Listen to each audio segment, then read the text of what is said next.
I'm very excited to be here, as you can imagine. You'll hear the story, but it's almost magical to be at Pendle Hill and in this room and walking around where my sister, who's with us, and I walked around and climbed the beech tree, and we didn't carve our names in it. We're not vandals. But we did roll down the mountain there. So first I want to thank the legacy of Stephen Cary and those who established the memorial lecture in his memory. And secondly, a very hearty thank you to Francisco and Francis. Oh, and Olivia and Alex and Apin and Emrys and everybody else who invited me here and made me welcome here back home in some ways. I also want to thank the many friends who graciously listened to me and offered advice and shared memories and otherwise helped me as I was preparing for this talk. And a special thanks to Lucy Duncan, who's with us, David Fink, who may be with us on the internet, and Marissa Tamari for their encouragement and feedback. Let's see if this works. Okay. So this has been the darkest year of my life. And for Palestinians as a whole, the darkest chapter, I think, of a centuries-old history of darkness. It's been a year of constant heartbreak. So rather than offer you an accounting of the massiveness of the death and destruction Israel has unleashed and continues to unleash on Gaza, and now more intensively than ever on the West Bank itself, I just want to give you a few reminders of how bad things are. So according to the Lancet, a medical journal, and perhaps one of the most respected medical journals in the world, a conservative estimate based on figures from June, so these numbers are even more extreme today, based on figures from June, there and comparisons with other wars, they estimate that indirect deaths as a result of disease and the destruction of health and water infrastructure in comparison to other wars may amount to 186,000 deaths by the time this is over, and of course it isn't over yet. That's 8% of the population of Gaza, a population of 2.2 million. Confirming this eventuality, preventable diseases are spreading, the latest being the polio outbreak, 25 years after the eradication of polio in Gaza. Malnutrition is widespread, and the World Health Organization warns that famine is on the horizon. Upwards of 50,000 have been killed directly, including roughly 10,000 that are buried under the rubble. 9 in 10 Gazans, that is not 1.9 million Gazans, have been displaced, and most of them have been forced to move once, twice, many of them that I know, more than that. All of Gaza's 12 universities and 31 of its 36 hospitals have been destroyed. Yeah, and who supports this? As for US military support paid for all of us who are US taxpayers, by late June, the Biden administration had sent $6.5 billion in so-called security assistance to Israel since October 7. In August, the US pledged another $20 billion in weapons for Israel in the coming years. Note that these facts are out of date almost as soon as they're mentioned, too. There is no end in sight at this point for Gaza. There are so many ways in which this reality is hard to absorb. Why are Palestinian lives so expendable? Why are the forces that be, at least in this country, doubling down on our expendability. What am I missing? All this is to say, in some ways, that it's heartbreak, but it's also a disconnect in my brain about what's happening. So this is a difficult task. But so in addition to being a Quaker and a Palestinian-American, I grew up in worlds destroyed by the forces of modern world history, namely capitalism and racist European colonialism. Then I spent the rest of my life trying to make sense of the causes of global brokenness, including the destruction of Palestine, as a student and teacher of modern world history and of Islamic history. This story is one of many twists and turns, and I hope to sew its many threads together as seamlessly as possible. I'll try not to go too quickly or too long, so that the twists and turns make sense to you. If there is one overall foundation for this presentation, it's that biography and history are inseparable. I will move between one and the other. The words of the American sociologist C. Wright Mills captures the truth that I'm after. And he said, neither the life of an individual nor the history of a society can be understood without the other.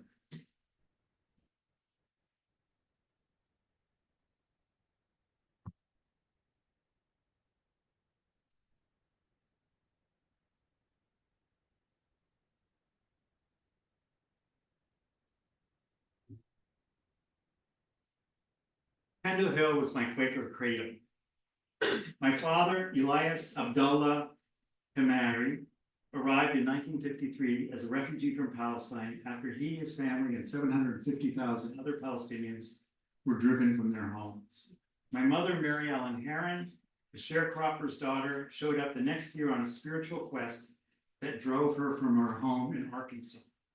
She left home because she couldn't square the violence of white anti-Black racism with the Christianity that had nurtured her, and at the same time, the white community in which she lived. She had a different understanding of her faith, and this quest led her to Pendle Hill. I was born 5 years later, and my sister 2 years after that. So you'll have to indulge me. This is one of the benefits of talking about yourself. It was not easy, right? It's not easy for me, but I'm going to show you some slides from my family. Okay, here's a couple of them. Let's know. Wait, no. Oops, I got this out of order. Okay, here are my parents as lovebirds at Pendle Hill before they got married. Here they are as Elias and Mary Ellen Tamari. Here's my mother's family. She's the, let's see, if you're facing this, she's on the far right. And then there's her family in the I don't know, I'm not sure, 40s, 50s. Okay, I'll stop here for a second. So you might be wondering about the title of this talk, Light Within and Light Without. Light Within is my term for Quakerism as a whole. I'll come to Light Without in due time. Light Within captures the spirit of Quakerism.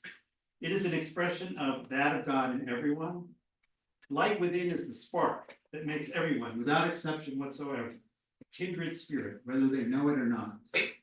Light within nourishes the central beliefs of Quakers, including ongoing revelation, experiential truth, and mysticism, as well as social testimonies of simplicity, peace, integrity, community, equality, and stewardship. There are, of course, differences among Quakers about how to express light within. And my dear friend, David Fink, captured it this way. He said, as an inward experience, light within is an inward experience where the vocabulary with which we try to describe it varies widely. And also that language can't really capture it. Pendle Hill was my Quaker cradle because I absorbed many of these truths by being nurtured here at the start of my life's journey. As my Quaker cradle, Pendle Hill was first and foremost a community. As a community, it embodied and embodies living Quakers. I was here between 1959 and 1963, for an extended stay in 1968, and for brief stays during the 1970s. For a significant part of my family's 40 or so years outside of the United States, our stateside address was 338 Plush Mill Road, Wallingford, Pennsylvania, 19086. As children, we imbibed this Quaker life through our senses. The creaky wooden floors here in the barn, even creakier ones in the cloak hallway in the main building, and the awesome beech tree, sites of an early and indelible sense of what community means. As an adolescent, community was central to living Quakerism. Community as central to living Quakerism was grounded and fortified during 4 years at Scattergood Friends School. At Scattergood, shared work and worship and communal decision-making and making do with less were part and parcel of life. So central and formative was this experience that it shines through bonds created 50 years ago, which continue to bind many of us together and to the sacred site. I think of it as a sacred site in West Branch, Iowa. In fact, I don't know if this is permitted here, but I'm going to go ahead anyway. I wanted to do a unsolicited PSA for Scattergood Friends. You can, I mean, you should go to scattergood.org. You can find out more about it if you have grandchildren or children or friends who are interested in a total Quaker experience, great food, community consensus, curriculum, cooperation, crafts, collective cooking, cleaning the seeds. I came up with that. That wasn't even. And then this is my my child, not much of a child anymore, graduating from Scattergood, where I graduated. All right. Could it be that community fuels the light living? Not fully. In addition to living Quakerism in community, I imbibe living with integrity, a universal hallmark of religious traditions, including Quakerism, through the example of my mother, Mary Ellen.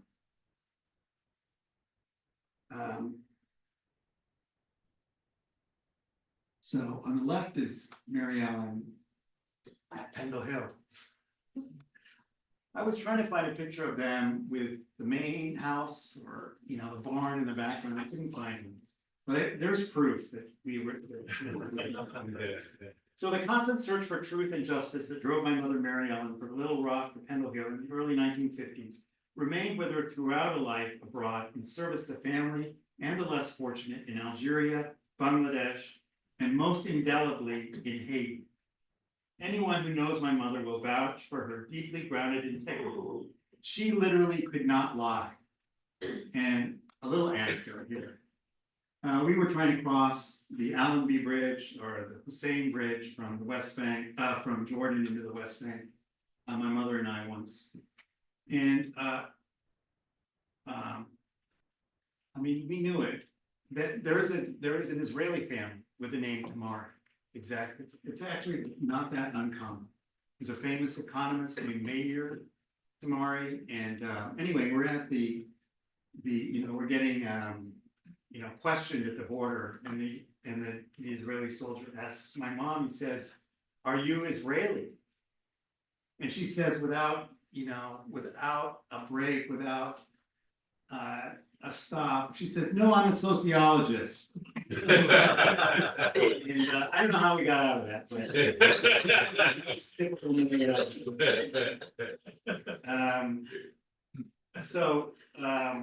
as a lifelong partner to my father and as mother of two, she was caught between devotion to family and the aching poverty around her in Haiti.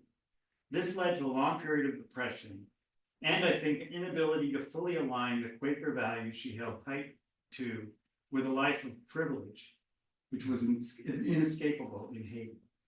And on the right is a picture of my mom during the 1970s, during this difficult period. Mary Ellen did not instruct us in integrity. We were not schooled to be honest and truthful. We had before us our living manifestation of its meaning and difficult implications. The more I thought about how my mother lived Quakerism, the more I became interested in her path to Pendle Hill. In the process of preparing for this talk, I came across a 1966 Pendle Hill pamphlet by Mildred Binns Young, titled, "What Doth the Lord Require of Thee?" Mary Ellen underlined many passages in this tiny volume. She underlined some of them more than once, and in light blue, darker blue, and red color pencil. Mary Ellen's reading of Mildred Young's pamphlet is a window on her understanding of one's responsibility to God in a broken world. Mildred Young, you can see the underlinings. On the right, there's at least two colors. And I wondered, I am a historian actually, and we're always trying to figure out how to make sense of things that are not obvious. And one of them is, how do people read, right? What do people absorb from something they read? Like, let's say in a different time or in a different place. And marginal notes are sometimes a good clue. But it dawned on me, this underlining tells us a lot about how somebody actually read this text, and it might be different than the way somebody else reads it. So Mildred Young was a gadfly. I don't know if any of you are familiar with Mildred Young. She held Quaker feet to the fire. In this text, she said they had betrayed their faith in exchange for convenience, academic elitism, and careerism. She and her family lived for 20 years among sharecroppers and tenant farmers in the South. Young's forthright criticisms of comfortable Quakers must have resonated with Mary Ellen as she grew up among poor white sharecroppers and tenant farmers herself in the South. I wonder if Mary Ellen was reading this as she struggled with life in Haiti. As I read Mildred through Mary Ellen, I became aware of the connection between my own unarticulated understanding of one's ultimate responsibility to others. More than that, it meshes the personal with the historical, given its implications for living a life of integrity in a broken world from a position of privilege. Here's a passage underlined in blue from that little pamphlet. As long as populations of some countries in the family of nations live in some need, some will feel they cannot accept the standard of their own affluent country, even if it solves its problems of domestic poverty. As long as inequality exists, they cannot feel at ease in a preferred status. And that is exactly what my mother believed, and what she hoped. As members of the human family, we are called to respond to injustice everywhere. Once, when I was a student in the US, a teacher remarked about the fact that we lived in Haiti. They said, "You must have to do acrobatics with your conscience to live in a place like that." And that hurt. I did not appreciate that. Yet there's a truth there that I would prefer had been left unsaid. In reality, the contradiction between our standard of living in the midst of poverty paralyzed my mother emotionally, spiritually, and socially. She spent the better part of my college years stuck at home, usually in bed, unable to find a solution to the different needs and expectations of her family and those of the family of humanity around her. She could not find a suitable answer to the question, what does God require of me? Instead, she labored and lived within the contradiction itself. Mildred Young offered a way out, and this insight Mary Ellen underlined twice, actually. Once in blue and once in red. Here's Mildred Young. It is in striving to close the gap that already exists between our faith and works, between what we know by religious insight and what we do in our secular lives, that I see the possibility of at once deepening our insight and gathering our scattered forces. So might our lives be integrated, made whole, made holy in the ground of our being. That's a tall order to give Mildred, and one my mother and myself, and dare I say many of us, are scarcely prepared to fulfill. But there is a hope there that that gap can be tightened. Most of us, and myself included, are willing to compromise our faith or moral responsibility for the sake of secular comfort and, in the process, to accept the lack of a full integration of our conscience with our lives.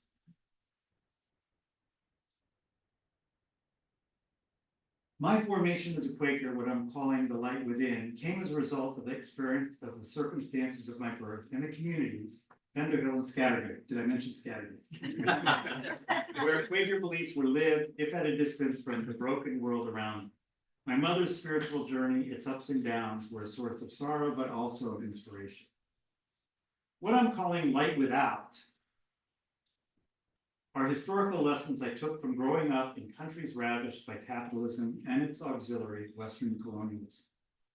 Here at the intersection of biography and history, we veer towards the past and its impact on the present. The humanitarian organizations that took my family and me to worlds upended by colonial rule invariably shined a light, the light without, if you will, on the contradictions between the intention to uplift the poor and the persistence of economic forces that resisted meaningful change between centers of power on the one hand and the majority of the globe's population on the other.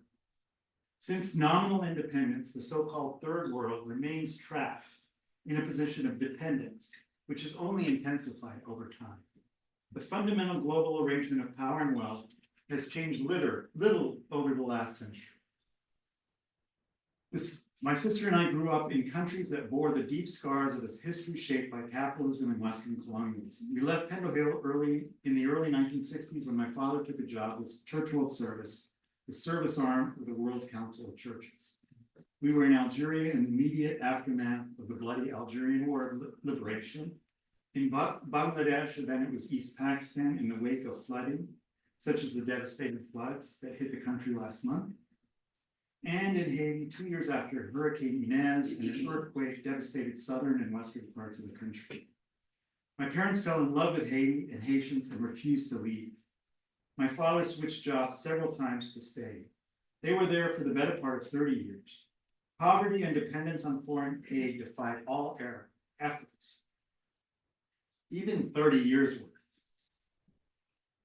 of my father and others' work, and of course, more than that too, to deliver a reasonable standard of living to the vast majority of the population. The circumstances for most Haitians deteriorated in the face of massive and ever-increasing levels of foreign aid. Haiti's situation exemplifies the reality for the majority of the Earth's population. It took the study and teaching of modern world history for me to understand and explain to my students how the division of the world between have and have not countries came to be. Before roughly the 16th century, the world's economies were divided between trade circuits which overlapped. Economic and political powerhouses may have dominated a single circuit of trade in a certain region, but the power of such entities ebbed and flowed.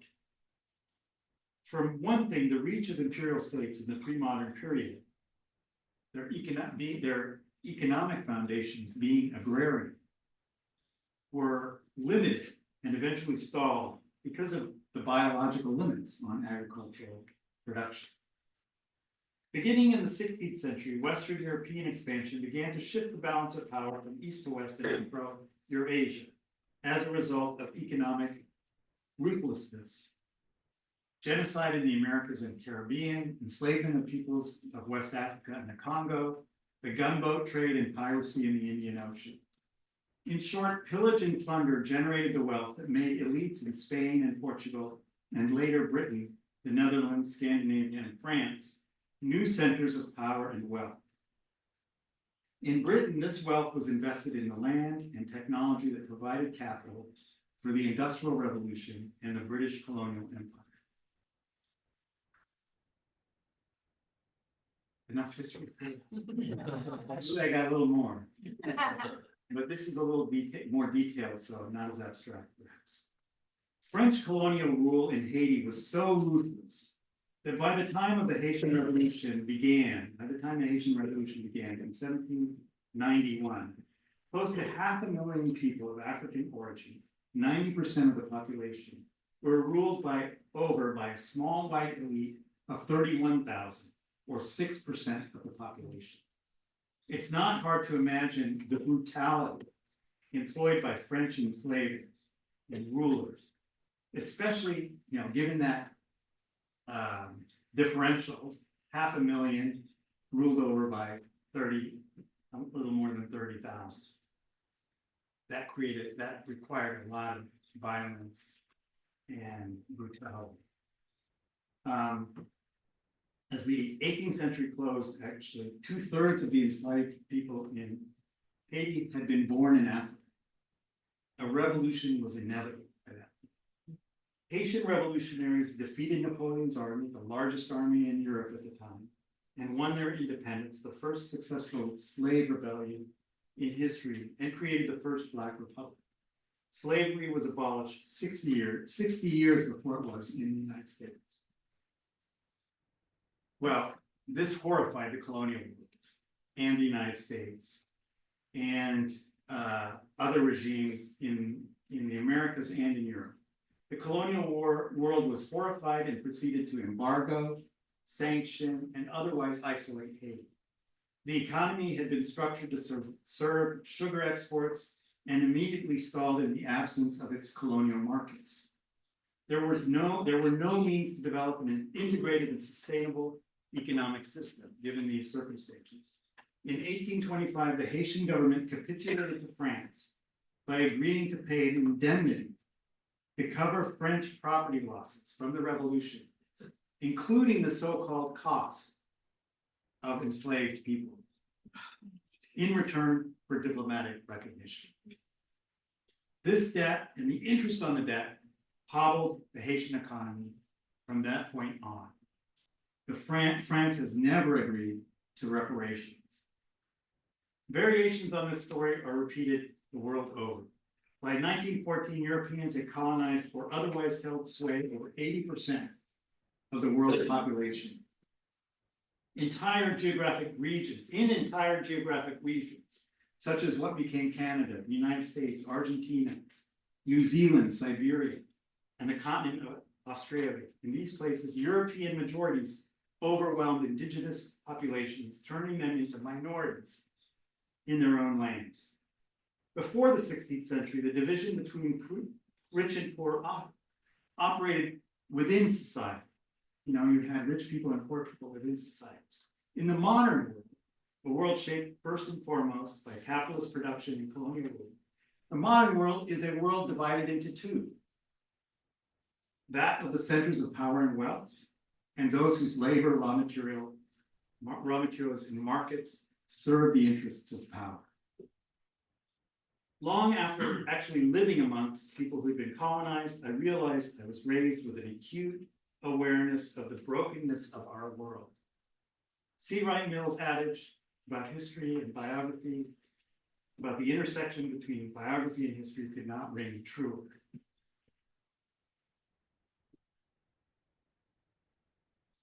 Is everybody still with me here? Yes. Yeah. The advent of European colonialism was not just a matter of academic interest for my family. For my father's side of the family, there has been nothing more destructive than the British colonization of Palestine after World War I. The British conquest and the establishment of its successor state, Israel, were predicated on the political and then physical erasure of its indigenous, non-European Palestinian population. The Western powers and the Zionist movement conceived of the establishment of a Jewish state in Palestine as a solution to the long history of European Christian anti-Semitism, a bloody history which culminated in the Holocaust. Palestinian Arabs, including Arab Muslims, Christians, and Jews, had no hand in European anti-Semitism. Yet we were to pay the price with 100 years war on Palestine, which has led inevitably to its current denouement. There's probably a better word. I want to show off my French. Denouement in the genocide of Palestinians in Gaza, and it happens increasingly in the West Bank. I borrow the phrase 100 Years' War from the best book on the topic, Rashid Khalidi's The 100 Years' War on Palestine, the very title of which offers a complete revision of the tired and misleading formulation, the Israeli-Palestinian or the Palestinian-Israeli conflict. It's nothing of the sort. Please take some time to consider this rephrasing and reconceptualization. It changes everything. Israeli-Palestinian reduces what continues to happen to a conflict between two peoples, each with claims to the same land. Since these conflicting claims are mutually exclusive, the conflict is said to be complicated, and supposedly sincere efforts by outside players, notably the US, successor to the European empires that came before it, are inevitably fruitless or invariably fruitless. Such a formulation obscures the fact that colonial Zionism is predicated on the physical erasure of Palestine's non-Jewish population. This goal was a recipe for perpetual war on Palestine and Palestinians. It was initiated by the British colonial state, which facilitated the creation of an exclusivist Jewish state to solve European anti-Semitism on the backs of an indigenous population in which Muslims, Christians, and Jews had lived in harmony for centuries. Both the British colonial state and the Zionist entity it gave birth to operated within a fundamentally racist mindset. The British justified their 20-year military occupation of Palestine on the claim that the indigenous people were, quote, not yet able to stand by themselves under the strenuous conditions of the modern world. Yeah, I won't even begin to unpack that. Further, insult was added to injury by the inclusion of a directive to put the Balfour Declaration into effect. This 1917 document, the Balfour Declaration, pledged British government support for the creation of a Jewish homeland in Palestine, a violation of the League of Nations pledge to honor the wishes of the indigenous population. None of the people of these kinds of colonies was asked about their aspirations. Presumably, they were ill-equipped to have aspirations or the ability to put them into effect. The colonial Zionist movement, which facilitated with British help the transfer of persecuted European Jews to Palestine, was just as racist and Eurocentric in outlook towards the indigenous population, towards the indigenous Palestinians. The ideological founder of colonial Zionism, Theodor Herzl, stated that a Jewish state in Ottoman lands would, quote, form a portion of the rampart of Europe against Asia, an outpost of civilization as opposed to barbarism. Herzl, founder of Zionism. Colonial Zionism, as articulated by Herzl, matched British debasement of its colonial subjects. While the British were not keen on settling the country, that was the raison d'etre of colonial Zionism. Its purpose and that of the Zionist state of Israel is to secure as much land with as few Palestinians as possible by any means necessary. And we see that unfolding before our eyes right now. Zev Jabotinsky, ideologue of the brand of colonial Zionism, represented by current Israeli Prime Minister Benjamin Netanyahu, was explicit, unlike his liberal labor Zionist counterparts, about the implications of creating an exclusivist Jewish state. Jabotinsky realized a massive military might would have to be employed to disperse the native population behind what he called an iron wall. Zionist colonization, this is Jabotinsky writing, Zionist colonization must either stop or else proceed regardless of the native population, which means that it can proceed and only develop only under the protection of a power that is independent of the native population, behind an iron wall, which the native population cannot breach. The iron wall would be a state based on Jewish supremacy. Colonial Zionism, by the frank admission of one of its leading lights, could and can only proceed by limiting or eliminating Palestine's non-Jewish Arab population. This central, if not always admitted, consequence of colonial Zionism is not just a matter of ideology. It has been the practice of the Zionist state since its inception. Between November 1947 and early 1949, 750,000 Palestinians, 80% of the Palestinian population of what became Israel, were driven from their homes. Another 300,000 endured the same fate after Israel conquered the remaining land of historic or Mandate Palestine. In 1969, Moshe Dayan, then the head of the Israeli military, said the following about colonial Zionism in practice. This is Moshe Dayan. Yeah. We came here to a country that was populated by Arabs, and we are building here a Hebrew, a Jewish state. Instead of the Arab villages, Jewish villages were established. You even do not know the names of those villages.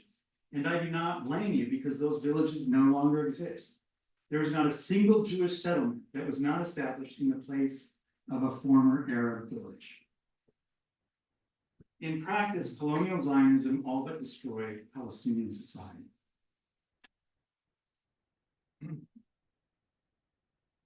Back to my family. History lab. The experience of the Tamari family was and continues to be repeated among the millions of Palestinians displaced and dispossessed in the 1940s and to this day. As Zionist militias attacked the prosperous Ajami neighborhood of the port city of Jaffa in late April 1948, my father's family decided to escape the bombardment. My sister Marissa Tamari, she's there somewhere, interviewed my father's brother George in 1982 about those days in a paper she titled 15 Days.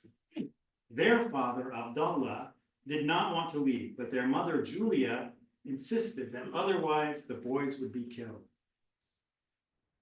Here's from Marissa's paper. As George and Elias were leaving, Elias threw his coat on the table and said, "We will be back in 15 days. Because Elias was his older brother, George did the same thing. He laid his coat on my father's, his coat on my father's and went outside.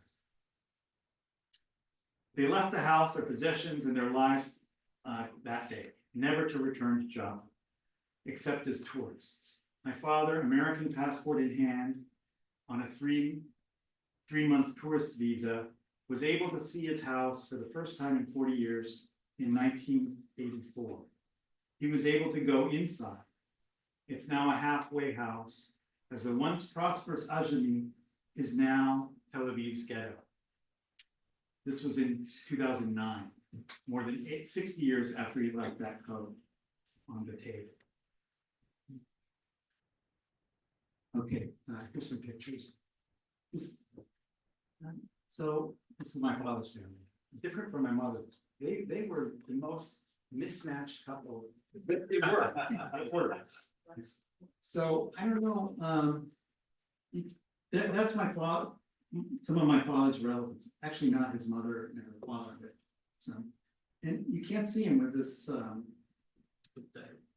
subtitles, but he's a kid, about the same age that my mom was in one of those. In the bottom of that picture. This is my father here, just before he left for the US from Ramallah in Palestine.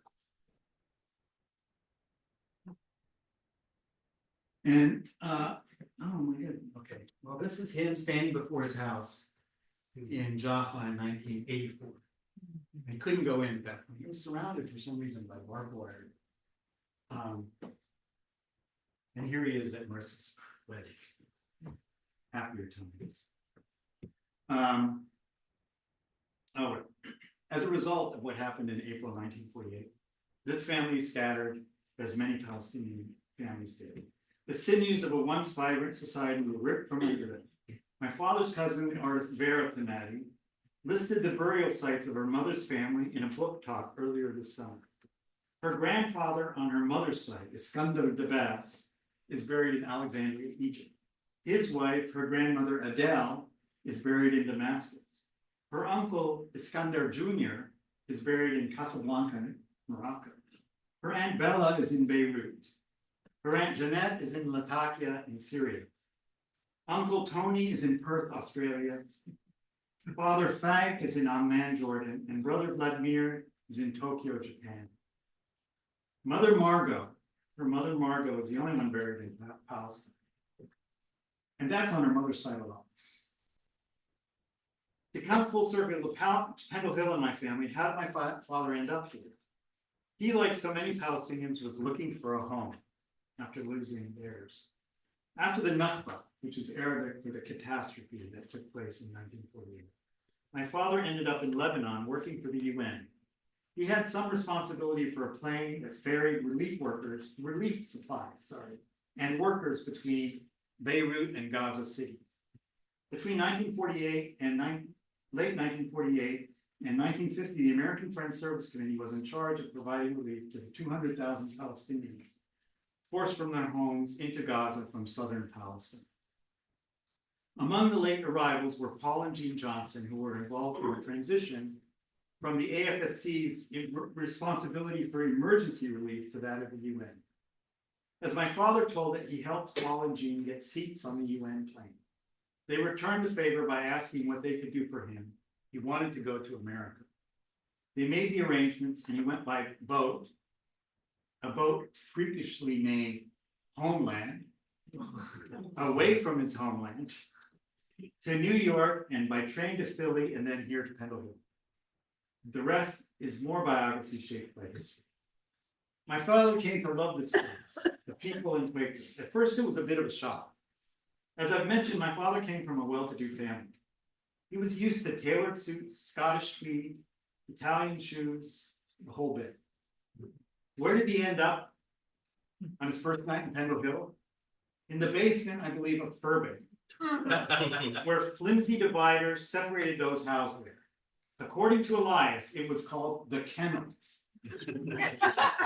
I don't know if that's true, but I think it is actually. I don't know if anybody knows that history. The kennels. I mean, you wondered whether he made a terrible mistake. The testimony of simplicity, however, eventually set in, and he and Mary Ellen became convinced Quakers. I've spoken at length about my mother's spiritual journey. My father came to Pendle Hill to find refuge after he and his family lost everything, including their home. I don't want to neglect that Elias's Palestinian Arab identity imprinted on my sister and me more than a legacy of loss and alienation. That's what I want you to look at the second photo there. My father was the consummate diplomat. He brought a distinctly Arab sense of hospitality and charisma to every encounter. He was, for all intents and purposes, an honorary Haitian, what we call in Haitian, blanc pays, for his ability to enmesh himself in Haitian society, especially among the notable families. It may have been a function of that Bedouin tribal background that made him an expert on the genealogy of the Haitian elite, where my mother's inclination was toward quiet contemplation, let's say. My father leaned into warm, generous, and even boisterous hospitality. I think you can see that in his face. I'm thankful that my father is not with us today to witness what has happened to Palestine over the last year. That is not to say he couldn't see it coming. The orgy of violence and destruction Israel has rained down on Gaza and now the West Bank is the inevitable result of a supremacist, exclusivist ideology predicated on the destruction and liquidation of the indigenous population of this land. It is also the logical outcome of a racist European colonialism embedded in a global economic system that has privileged profit over people for half a millennium and continues to do so under new guises and mechanisms. Today it is the US empire that calls the shots, where the British did before them. Today it is the US that is responsible for Israel's genocidal war against Palestinians. Palestinians have known this horror was a possibility as long as they have endured colonial rule, foreign colonial rule. Most of the world gets it. A year of demonstrations in cities around the world has registered its outrage. American college students have taken on administrators who have militarized their campuses against peaceful protesters with reasonable demands. That South Africa has taken Israel, and by extension its American sugar daddy, to the International Court of Justice, followed by a growing list of co-signers, is a powerful rebuke to the status quo. The fact that the former apartheid state has taken on a functioning apartheid state speaks volumes for those who wish to rid the earth of colonial structures that remain intact. Getting close. Okay, since my parents passed about 10 years ago, one other intersection between biography and history has transformed many of us. I live in the Metro East region of St. Louis, just across the river, Mississippi and Illinois. We are about 30 minutes from Ferguson. In 2012, Trayvon Martin was gunned down by a vigilante, sparking the Black Lives Matter movement. In August 2014, as Israel was pounding Gaza in one of its many wars, Mike Brown was murdered by a white policeman, sparking an uprising in Ferguson with ripple effects felt around the world. The parallels between what was happening in Gaza and what was happening just across the river couldn't have been more plain. Through the magic of social media, Gazans sent messages of support and advice on how to contain the same chemical gas canisters hurled at them that were now raining down on Ferguson. The St. Louis Palestine Solidarity Committee marched and grieved with Ferguson. I'm a part of that committee. Our organizing work and that of many Palestinian organizations has turned things upside down. They now revolve around the struggle for Black liberation. The ballot box, the UN, the NGOs are no longer the center of action. To recast an old Palestinian liberation slogan, the road to Jerusalem runs through Ferguson and Minneapolis and Baltimore and other places. The Black radical tradition has taught through action and political education that the only way forward is to struggle for collective liberation. Black radicals from W.E.B. Du Bois to Angela Davis teach us that capitalism and racism are inextricable from one another. Within the last decade or two, terms like and concepts like structural or systemic racism and racial capitalism have become commonplace. One area of reconstruction and reform after another has failed to undo a system that injures all of us. What applies to African Americans applies to all colonized people and all victims of a world economy geared again for profits over people. In preparing for this talk, I turned to Black Quakers who have articulated and acted upon this understanding of our historical context and upon possible paths forward. The indefatigable Hal Weaver, editor and contributor to Blackfire, African American Quakers on Spirituality and Human Rights, says the following, and it resonates with me to my very core. My African ancestry, said Hal, is the dominant part of my membership in the human race. For me, and I can say with confidence, most Palestinians, our Palestinian identity comes first. How could it be otherwise in the midst of 100 years war that has devolved into a genocide? What could be a more profound indication of how identity is embedded in history? Barrington Dunbar, another Quaker gadfly, like Mildred Young, never stopped reminding white Quakers of their complicity with the racist system that we were all embedded in. He says, and this is in it's in the early 60s. We attend meetings to escape the agonies of an unjust society and to find personal refuge among like-minded friends. Because our hearts are not stirred nor our minds made sensitive to the injustices of the communities in which we live, we accommodate ourselves to the whole system of personal and group relationships in our neighborhoods and places of business, a system that has served to reinforce the assumption of white supremacy. Vanessa July, who delivered one of these lectures a few years ago, continues this kind of work with her research, writing, and activism. I asked a Quaker activist friend how they assessed the response of Quaker meetings during the last year. Their response was, quote, there's lots of compassion, but little passion. I think they mean that in a time of genocide and among members of a religious group with historic ties to Palestine, most, of course not all, meetings are writing minutes, contributing funds for relief, adopting pledges to keep their spaces apartheid-free. But they are not protesting or taking risks or making the time to fully understand that what we are witnessing streaming before our eyes in real time, halfway around the world, and in our own backyards, is colonial, and that its violence is embedded in our very way of life, our government, our academic institutions, and our places of work.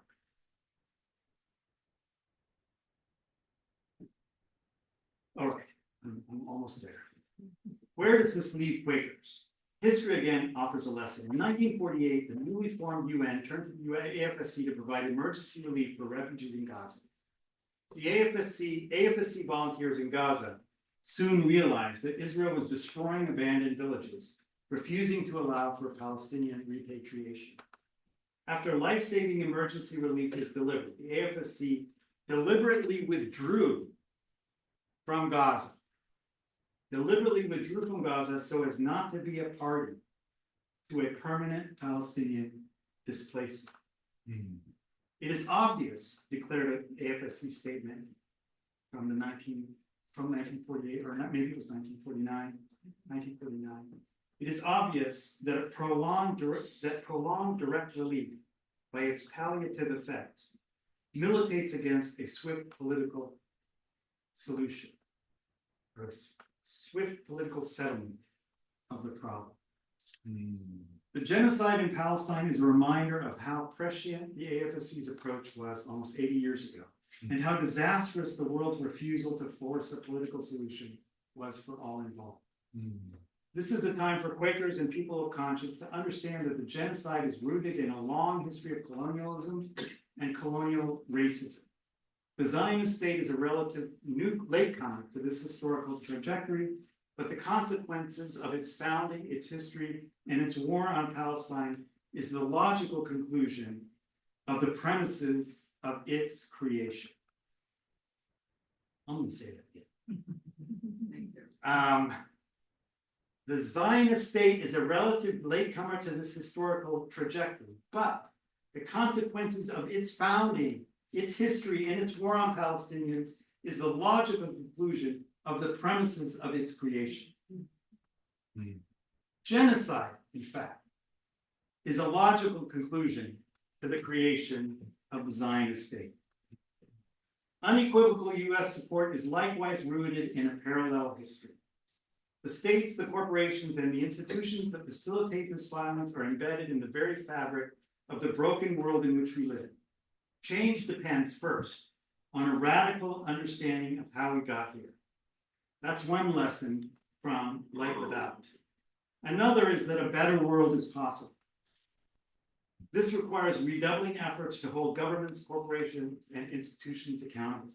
Citizens pushing city councils to pass ceasefire resolutions, dock workers refusing to unload Israeli ships, students agitating for universities to divest from companies that profit from war, and crowds descending on Washington, D.C. or demonstrating in town squares are just a few examples of how we can move from understanding to action.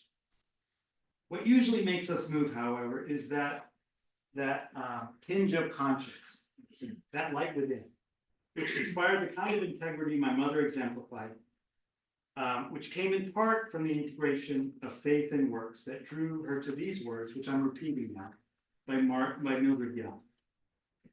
It is in striving to close that gap between our faith and our works, between what we know by religious insight and what we do in our secular lives, that I see the possibility of at once deepening our insight and gathering our scattered forces. So might our lives be integrated, made whole, made holy in the true ground of our being. Mary Ellen underlined that passage twice, once in red, once in blue. I end with that quote, which is a call to keep our integrity as we move through a broken world, a world that seems to be more broken than ever. Here's a query I'll close with. It's probably something we've repeated and asked ourselves again and again, but it deserves repetition in a time like this. How do you strive to close that gap between the light within and the world outside, so our lives may be genuinely integrated and made whole?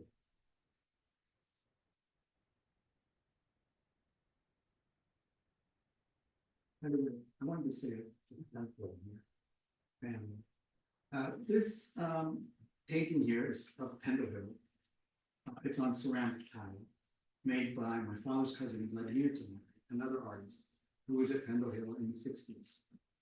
And it was at Pendle Hill that he met his wife, Kyoko, who was here in the kitchen. This is from a book that was in the room that I'm in, The History of Pendle Hill. Kyoko is here. Kyoko, and they were doing a Japanese dinner, I guess. And Vladimir and Kyoko met here. They married and lived in Japan. Vladimir died a few years ago in Japan.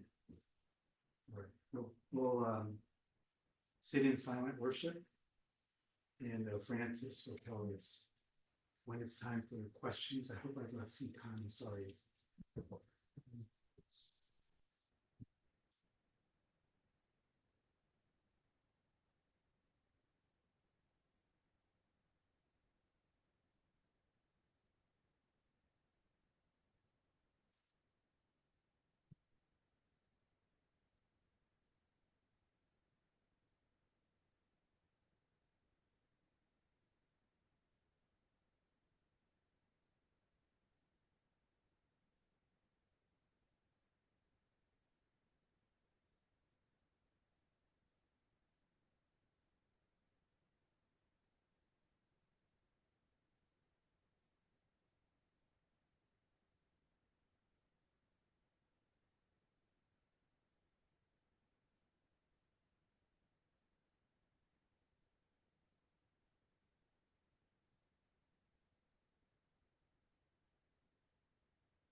Thank you, Steve, for your ministry.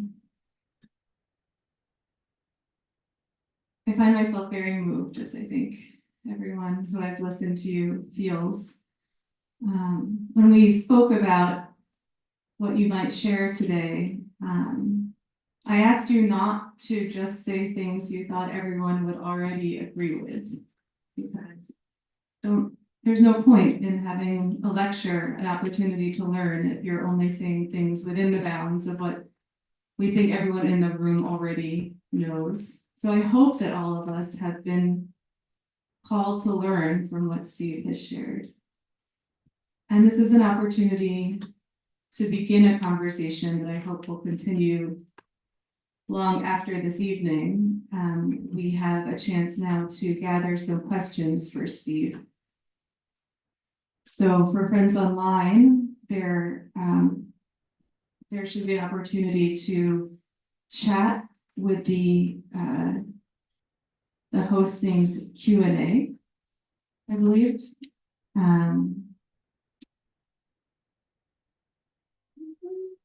It's called Host. If you can send your questions to the host online. And for friends in the room, I think that there are some note cards that you have received or can receive more of if you want. And Alex and Olivia will gather the note cards with questions. And we'll have about 10 minutes to begin a conversation with Steve that, as I say, I hope that we can continue. There are requests online, there's gratitude online, and there's also requests to see Steve again. You can return to the podium.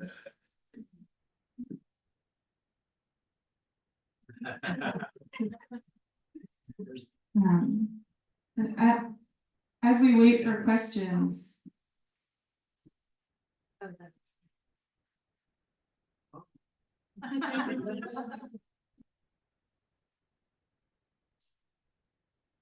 So if you have a question, a card just raise. I think we'll stop sharing this slide so we can see some more of our friends online.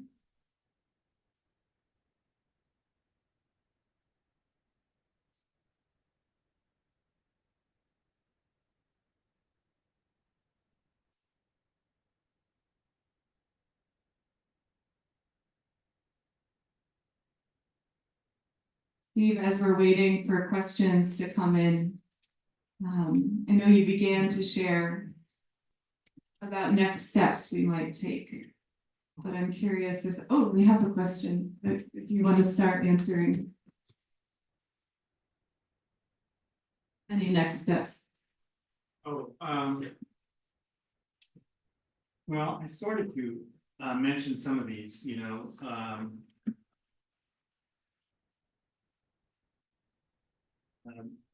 just maybe if, I'm sure many of you are doing what you can.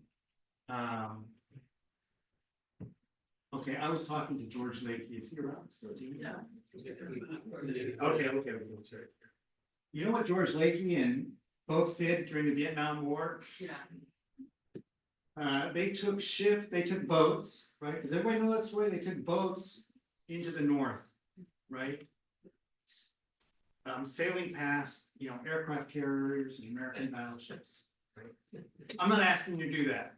And I don't know if, there is a flotilla. There are people who are trying to do the same thing with Gaza. I don't know if I wouldn't recommend that, frankly. Okay, but I think this is really, I think this is a time of opportunity to take radical steps, to do things that you might not otherwise do, if you're able, right? Like, stand up and ask really tough questions at some kind of forum, maybe if there's a politician in a forum. Join the students when everybody here has some academic connection, I bet. Join the students when they're going out there, they're already going out there. The most university administrations are hell-bent on cracking down on students. I mean, I've never seen anything like that. Maybe in the 60s, I was too young. And these students are very, I think, very disciplined. They're not destroying anything. I mean, I think some of that happened in the 60s, buildings blowing up. This is a very well-prepared generation, I think. And yet they're being, basically treated as criminals, right? And beaten. Some of the professors too, I might add. I mean, I guess that's all I'm saying is that I think it's good to sign, to sign your anti-apartheid pledge or pass a minute, but I think we need something. We certainly need. I mean, this is what I'm trying to say in this. This is a radical. The solution. I don't know what the solution is. I mean, and we're not going to be able to solve it by ourselves. But the solution is the end of the system that we're living in. It's not sustainable. It's cracking. It is very. It's almost invincible. I mean, it has been for you want to stop cars from polluting the earth. So, well, we're going to drill for, lithium or whatever it is, batteries, there's always a solution. There's always a capitalist solution to a capitalist problem. But the world isn't, I mean, if it's nothing else, the world can't take it. I mean, the physical earth can't take it. I don't know if that answers your question. I'm just asking for a more radical understanding of, this is not an Arab-Israeli conflict. You have to think of this conflict in the context of colonialism. Mm-hmm. Steve, as a Quaker and a scholar of Islamic thought, do you see any touch points between the two faith traditions that can help penetrate Islamophobia? Can I share my screen again? Is that a problem? Okay. I don't. Maybe more complicated. Okay, I won't. Okay, well, thank you for asking that question. Actually, planning. Planned that. I asked what you needed. I want to read you a passage from the Quran that I think relates very closely to the Quaker conception of the light within. It's a beautiful passage. And I think it's interesting. I don't know that we think about that too much, about Quakerism and Islam.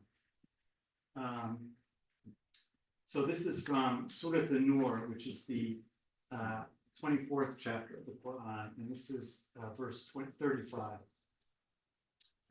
God is the light of the heavens and the earth. The parable of his light is as a niche in which there is a lamp. The lamp is in a glass. The glass is as if it had been a glittering star, kindled from a blessed olive tree, neither eastern nor western, whose oil of the olive is about to illuminate, although no fire touches it. Light on light, God guides us to his light, whom he wills, and God propounds parables for humanity, and God is knowing of everything. Whoa.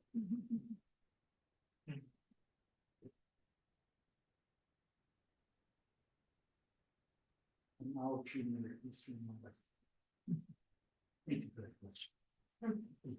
Steve, we'll just share one last question. I think you're right that many people here are engaged in learning, if not in academia. And so there's a question here asking for reading suggestions, specifically a friend mentioning the power of braiding sweetgrass in learning about indigenous history and colonization here, and wondering if there are any Palestinian sources that you would recommend. Well, for the history, the book I mentioned, Rashid Khaldi's The 100 Years War on Palestine. That's for the history of the colonial. It's a colonial interpretation of Palestinian history through the lens of colonial rule. Braiding sweetgrass is, I think, more on the level of culture and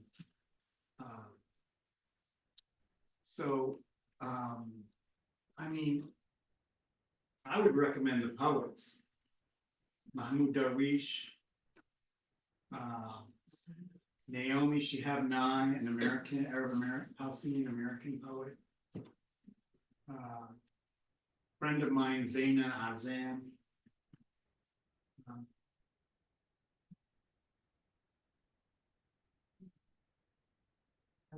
If I start going out, there's no, I mean, there are a lot of,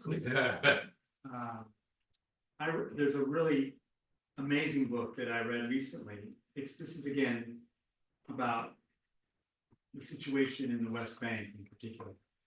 It's a book by Nathan Thrall called A Day in the Life of Abd Salam.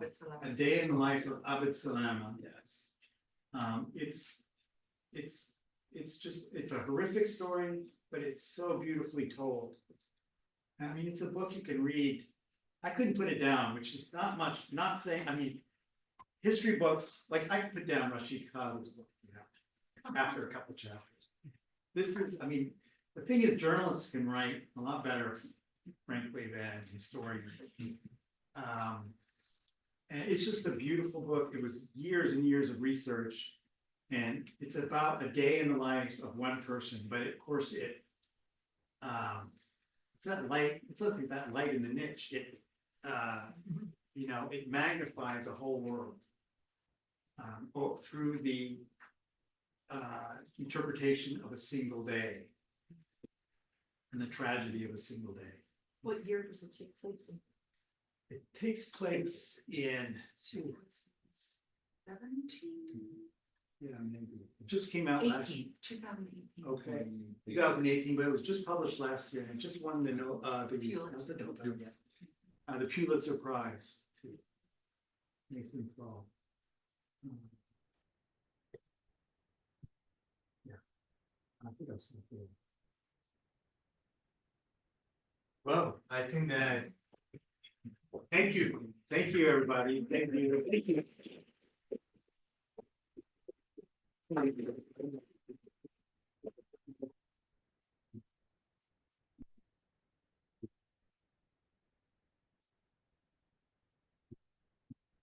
Well, friends, you didn't hear at the beginning what I was saying about Steve, and you see, it's a real joy to be in your company Oh. and You're too kind, you're too kind. and to be able to keep dreaming. Yeah, well, more than dreaming, Yeah, Yeah. well, you know what you mean. Yeah, by that. not giving up. Not giving up, not giving up. And I would like to say that tonight, you know, the peak of connection tonight was around 166 connections. There are people that are joining us in the meeting house. I saw the Worcester meeting gathered, and several friends were together. So one connection, many people. And I hope that as we keep learning, yeah, Kyoko is here. Welcome. That's amazing. We were just seeing a picture of you. This is how the experiment of Pendle Hill always is. Yeah, many connections, many layers of I see relationship. Jerry too from Japan. Great. So as we close today with so much gratitude and with the big task that we, yeah. I don't want to replicate that colonial fund. But as we close tonight, I want to invite all of us to not be afraid about asking ourselves, how is that we will embrace this call of living the life within, manifesting the life without. And join me in a second round of applause to Steve and to the many friends.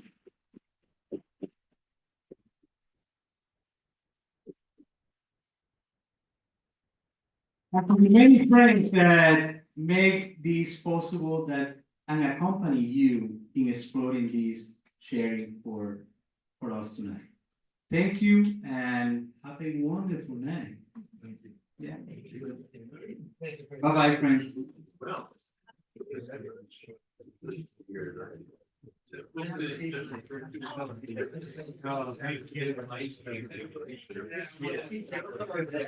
Oh, there they are.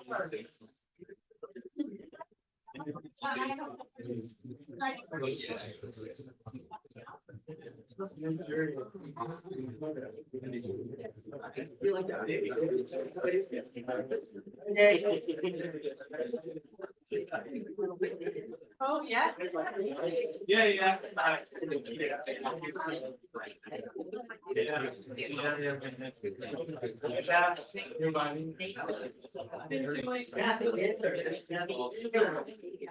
Yeah. So exactly, it's amazing that this one kid, one yeah. Yes. This